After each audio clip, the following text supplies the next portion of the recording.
किसी ने बहुत खूब कहा है, जो कानूनों का पालन करता है उसे जनता कहते हैं और जो कानूनों को तोड़ता है उसे नेता कहते हैं। ऐसा ही एक नाम कुलदीप सेंगर, जिसे आज भारत का हर बच्चा बच्चा जानता है। और इसलिए नहीं कि इसने हमारे देश को बढ़ाने में बहुत अच्छा काम किया है, बल्कि इसलिए कि इसने ऐसा कोई काम नहीं छोड़ा जो शायद अपराध की श्रेणी में आता ना हो। छोटे से गांव में प्रधान का चुनाव लड़ने वाला ये कुलदीप सेंगर धीरे धीरे सत्ता में अपनी पहुंच बनाकर पहले विधायक बनता है और एक बार नहीं फिर चार चार बार बनता है, और उस पार्टी से भी बनता है जो भारत में राम राज्य लाने की बात कर रही है। और सत्ता के उसमें इतना चूर हो गया कि एक नाबालिग जो 17 साल की थी, इसके पहले के दोस्त रहे, उनकी बेटी थी, उसका ये रेप करता है। और रेप करने के बाद भी इसकी संतुष्टि नहीं होती है तो उसे अगवा करवा लेता है ताकि वह थाने ना जा पाए। और दुख की बात ये कि जब ये आप बीती अपने घर परिवार को बताती है तो आपको पता है हमारे देश का सबसे अच्छा सिस्टम है पुलिस सिस्टम।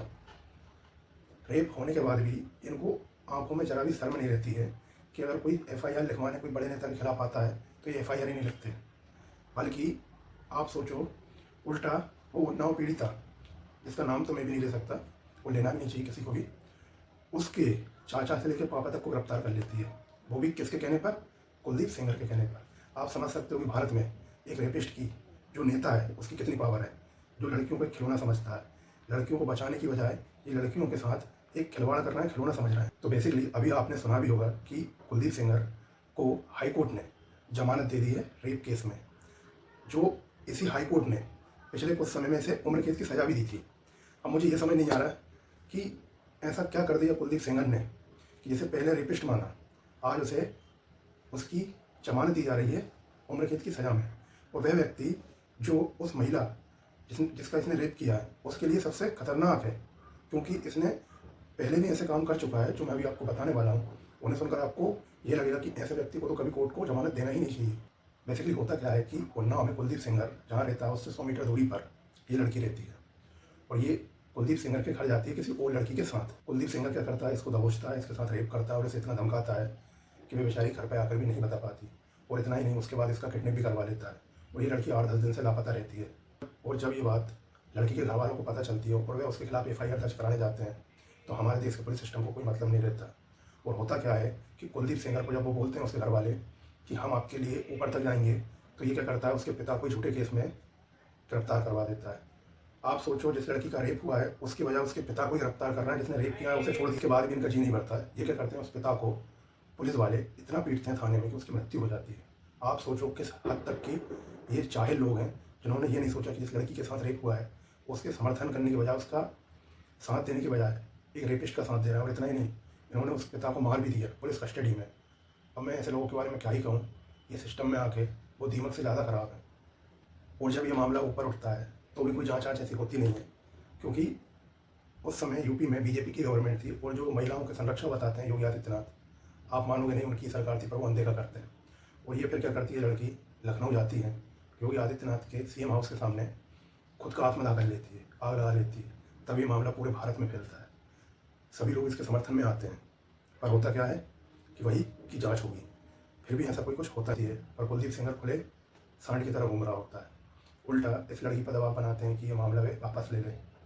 और इतना ही नहीं, वह लड़की जब अपने मौसी और चाची के साथ वकील के साथ जा रही होती है एक जगह, तो कुलदीप सेंगर उनको मारने के लिए ट्रक तक भेज देता है। और ये प्रूव भी हुआ है, क्योंकि वो ट्रक जिस तरह भेजा गया था और जिस तरह साजिश रची गई थी, इससे पूरा अनुमान या पूरी गारंटी है कि कुलदीप सेंगर जैसे लोग करेंगे, क्योंकि ये इनकी आंखों में शर्म नहीं है, इन्हें सिर्फ सत्ता का पावर बताना। और दुख की बात ये कि लड़की तो बच जाती है जैसे तैसे, और उसकी चाची और मौसी खत्म हो जाती है।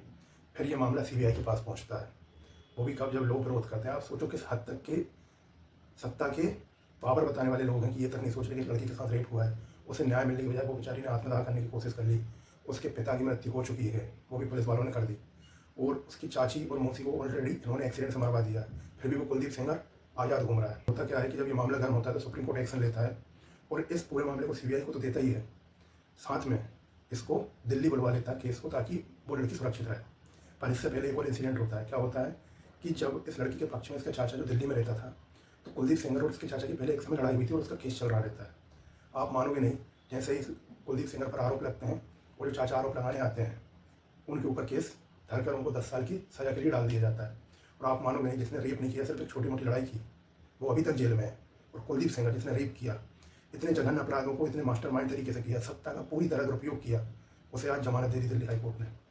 हालांकि वो अभी जमानत पर यहाँ नहीं हुआ है, क्योंकि अभी इस पर इस लड़की के पिता का हत्या का केस भी चल रहा है, और उसमें भी अगर छूट जाए तो कोई बड़ी बात नहीं होगी, क्योंकि जब रेप के केस में छोड़ दे रही है, जमानत दे रही है कोर्ट, तो उसमें दे दे तो कौन सी बड़ी बात है। और जब ये मामला दिल्ली कोर्ट पहुंचता है तो दिल्ली में सुनवाई होती है बाकायदा, और इसे आरोपी माना जाता है और उम्र कैद की सजा दी जाती है। पर फिर क्या पता दिल्ली में कोर्ट को ऐसा क्या लगता है बाद में, हाई कोर्ट को, कि इसकी सज़ा रद्द कर देती है। मतलब रद्द तो नहीं करती है, निलंबित कर देती है, मतलब रोक देती है, सस्पेंड कर देती है और इसे जमानत दे देती है।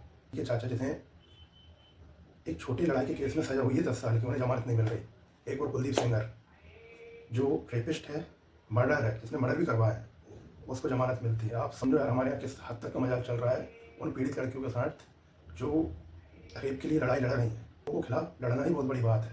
आप समझ सकते हो कुलदीप सेंगर जब सत्ता का इतना मिसयूज़ कर सकता है, अब ये क्या गारंटी रहेगी कि वो छूटने के बाद लड़की की हत्या नहीं करेगा। और हत्या हो भी गई तो कुछ नहीं होगा, मैं अभी बता दूं, बाकायदा CBI आएगी, जांच करेगी, कुलदीप सेंगर को सज़ा तो होना नहीं है, क्योंकि जब इतने आरोप होने के बाद भी अगर वो खुला घूम रहा है तो सज़ा हो भी गई तो क्या मतलब की, क्योंकि जेल भी इनके लिए एक 5 स्टार होटल की तरह रहती है। अब मुझे ये समझ नहीं आया कि हाईकोर्ट की ऐसी क्या मजबूरी रही होगी जिसने इस सज़ा पर रोक लगा दी, इसे सस्पेंड कर दिया। और दुख की बात यह है कि वो लड़की जो अपने पिता को खो चुकी है, अपनी चाची को खो चुकी है, अपनी मौसी को खो चुकी है ऐसे अपराधी के कारण, और इसके बाकायदा सबूत भी है। और इतना ही नहीं, इनका एक गवाह था जो पिता की हत्या करी थी ना इसने, तो एक गवाह भी था, उसको भी मार दिया। और हद की बात ये कि जब CBI जांच कर रही थी उस समय पर उस गवाह का पोस्टमार्टम नहीं हुआ, बल्कि उसे नेचुरल मौत बता दी, जबकि लोगों का कहना था उस समय भी और उस पीड़िता का भी कि उसको जहर देकर मारा है। बाकी होगा कुछ नहीं, क्योंकि जहाँ नेताओं का नाम आता है वहाँ CBI जैसी संस्थाएं और सरकार बिल्कुल मौन धारण कर लेती है, और वो भी जब खुद की नेता की बात आई। मुझे यार ऐसे कैसे, मतलब क्या ही कहूँ, इन लोगों को, नेताओं को शर्म आना चाहिए। इनकी भी बहन बेटियाँ हैं, अगर इनके साथ कभी ऐसा हो तो क्या ये चुप रहेंगे? आप बताओ, एक देश में जहाँ पर नारियों की पूजा हो, आज भी अपनी इज्जत के लिए लड़ रही है। क्यों लड़ रही है? कि उसका रेप हुआ है।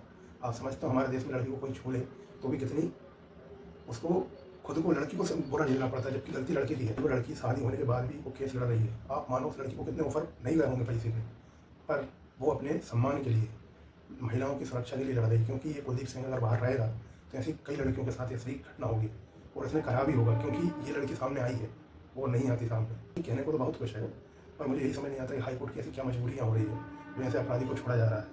अब आप ही बताओ, एक समय हाईकोर्ट का जज के घर में बहुत पैसे मिले थे, अब इसका क्या इशारा समझे। मैं किसी पे नाम नहीं ले रहा हाईकोर्ट के बारे में, हाईकोर्ट बहुत निष्पक्ष लेते हैं, सुप्रीम कोर्ट, पर कुछ चीज़ें हैं जो हमें थोड़ा ऐसा कह देती है कि न्याय भी शायद निष्पक्ष ना हो। क्योंकि आपने देखा होगा कि अहमदाबाद जिला कोर्ट ने राहुल गांधी की बिना सोचे समझे सदस्यता रद्द कर दी, सांसद की, फिर सुप्रीम कोर्ट ने वो जजमेंट को बदल दिया।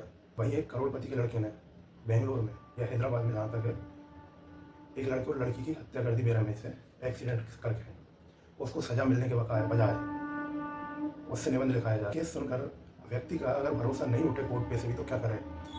यहाँ दुख की बात यह है कि रेपिस्ट आज़ादी से घूमते हैं, जो रेप करती है वो शर्म से घर से बाहर नहीं निकल सकती। आसाराम बापू, इन्होंने रेप किया है, वो पेरोल पे बाहर आते हैं, वाह। ऐसे ही और भी हैं, की बहुत अच्छी आदत है, खुद के नेता का नाम आती है मौन धारण कर लेते हैं, वाह यार। आप और इसकी जगह और कोई होता ना तो ये जनता की वोट लेने के चक्कर में ये एनकाउंटर करवा देते बिना जांच के, चाहे वे दोषी होना हो। क्यों? क्योंकि इनको टेंशन लेना है, जनता की बातों को मानना है, बताना है, ताकि वे जनता के साथ है। जब खुद के नेता की बारी आती तो मौन धारण कर लेते। भाई यार, योगी जी से यही कहना चाहूँगा कि अब क्या गारंटी है कि ये छूटने के बाद उस लड़की के साथ कोई गलत नहीं करेगा। मुझे ये समझ नहीं आता कि भारत में अगर रेपिस्टों को इतनी आज़ादी मिल रही है तो फिर कानून हटा दीजिए भाई, क्यों बेचारों के साथ मजाक कर रहा हो। सज़ा 8 साल बाद हो गए, सज़ा होने के बाद भी मुकदमा चल रहा है, चलो ठीक है, वो भी सही, फिर उसे आप जमानत दे देते हो, वो तो अच्छा है, उसके ऊपर केस चल रहा है इसलिए जमानत अभी उसे मिली नहीं है सही से, नहीं तो वो तो बाहर आ गया रेप के केस में। अब बाहर आके वो गवाह को मारे या वो लड़की के साथ कुछ गलत करे या उसको धमकाए, उसके बच्चों को धमकाए, तो कौन जिम्मेदार होगा। बाकी देखो, बाकी अब मैं क्या ही कहूँ यार, बहुत कुछ है कहने के लिए। आपको क्या लगता है आप भी बताना जरूर इसमें कमेंट में। धन्यवाद।